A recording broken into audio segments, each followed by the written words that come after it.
अंबरनाथच्या चिंचपाडा खदानीत प्रचंड गाळ साचल्याने गणपती विसर्जनाला त्रास होत असून त्यामुळेच या खदानीची सफाई करण्याचा प्रशासकीय प्रस्ताव शुक्रवारी झालेल्या पालिकेच्या सर्वसाधारण सभेत मांडण्यात आला।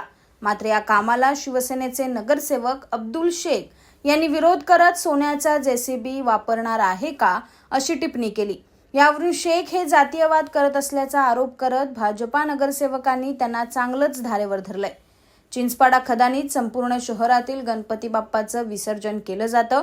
अनेक वर्षापासून या खदानीची स्वच्छता झालेली नसून त्यामुळे जवळपास 15 ते 20 फुटांचा गाळ या खदानीत साचला आहे। या गाळ काढण्यासाठी अंबरनाथ पालिकेनं 60 लाख रुपयांचा विषय मंजुरीला आणला होता। मात्र इतका खर्च करण्यापेक्षा वार्षिक निविदेतून हे काम करण्याची मागणी करत शिवसेना नगरसेवक अब्दुल शेख यांनी या विषयाला विरोध केलाय। तसंच इतका खर्च करणार आहात तर सोन्याचा जेसीबी वापरणार आहात का अशी टिप्पणी त्यांनी केली।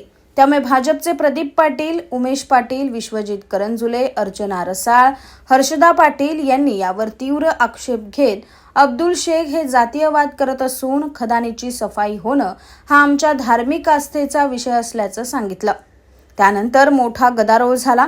मात्र शहर अभियंता पंकज पन्हाळे यांनी या खर्चात काय काय कामं होणार आहेत हे सांगितल्यानंतर हा विषय मंजूर करण्यात आला आहे। हे एकदम दुर्दैवी गोष्ट आहे। लहानाचा मोठा मी झालेला आहे। आमच्या वांगडी गल्ली व्यापारी संघटनामध्ये मी स्वतः गणपती मंडळाचा अध्यक्ष होतो। आम्ही सर्व लहानाचे मोठे सर्व समाजामध्ये झालेले आहे आणि हे फार दुर्दैवी आहे। फक्त मी विचारलं होतं की तुम्ही 60 लाख रुपये त्या गोष्टीसाठी खर्च करताय तर एवढं कसे खर्च करता तुम्ही जे जेसीबी लावता ते का सोन्याचा जेसीबी आहे का गाळ काढण्यासाठी? पण त्यांनी नंतर तो विषय जातीवादीवरती घेऊन गेला। हे प्रदीप पाटील याची अत्यंत कीव करूशी वाटते, कारण मी लहानाचा मोठा सर्व समाजामध्ये झालेला आहे आणि कधी जातीवाद केला नाही। त्यांनी माझ्यावरती आरोप केला, याचं मला दुःख आहे।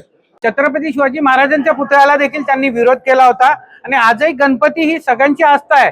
छत्रपती शिवाजी महाराज असतील, गणपती, सार्वजनिक नवरात्र उत्सव, त्या मूर्त्या जिथे विसर्जित होतात तो जो तलाव आहे गेली 25 वर्ष साफ नाही केला आणि त्याची आज अधिकाऱ्यांमार्फत प्रशासनामार्फत विषय आला होता। पण यांचं नेहमी जे कुठलाही धार्मिक कार्यक्रम असेल त्याला हे विरोध करत असतात आणि म्हणून आम्ही त्यांच्यावर हा आरोप केला, कारण की ते प्रत्येक गोष्टीला जिथे आस्था असते तिथे ते विरोध करतात, जाणीवपूर्वक करतात आणि हे आजचं उदाहरण नाही, याच्यापूर्वी आलं होतं। म्हणून आम्ही आज त्यांच्यावर हा आरोप केला, कारण मागील वेळेस शिंदे साहेबांनी मध्यस्थी करून तो विषय छत्रपती शिवाजी महाराजांच्या पुतळ्याचा तो विषय तेव्हा त्यांनी सोडवला होता। स्वतः साहेब आले होते तिथे शिवाजी चौकात कार्यक्रमाला आणि त्यांना तंबी देऊन तो कार्यक्रम केला होता। म्हणजे शहरामध्ये कुठल्या धार्मिक कार्यक्रम व्यवस्थित होऊ नये ही यांची मानसिकता आहे आणि ते आज त्यांनी तिथेशी आज विषय वाचून त्यांनी पूर्ण केलेला। आणि अब्दुल शेख हे फक्त स्वार्थी आहेत। ज्या स्वामीनगरमध्ये 30 वर्ष निवडून आले त्यांना बेवड्या आणि चर्ची गांजा म्हणतात,